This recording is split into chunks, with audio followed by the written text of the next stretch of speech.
Hi, in this video I will show you how to automatically split multi-pages PDFs into single documents.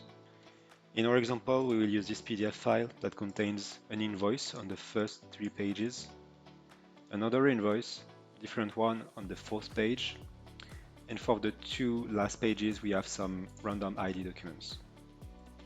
In our example, we want to extract all the invoices as single PDF files so that we can process each of them automatically and remove everything else.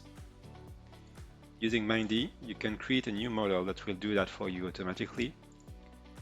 Go to the split method, and here we will add the different classes, which are the different types of documents you are expecting your PDF. We could add invoice, bank statement, whatever you want, but in our example, we will just use invoice and other. That would help us filter out anything that is not an invoice. Once you hit the Create Utility button, you land on the live test and you can test the model right away. Drag and drop your PDF file, and here you will see the model in action.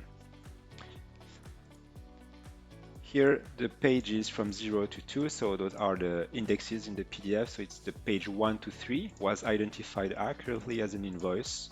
We have another invoice on the page 4, and we have for the last 2 pages the class other that was identified. In the JSON response, you have a list. Each item on the list has the document type that you're expecting and the page range. Using this, you can very easily cut the PDF, generate single PDF, and process each of them separately. Thank you.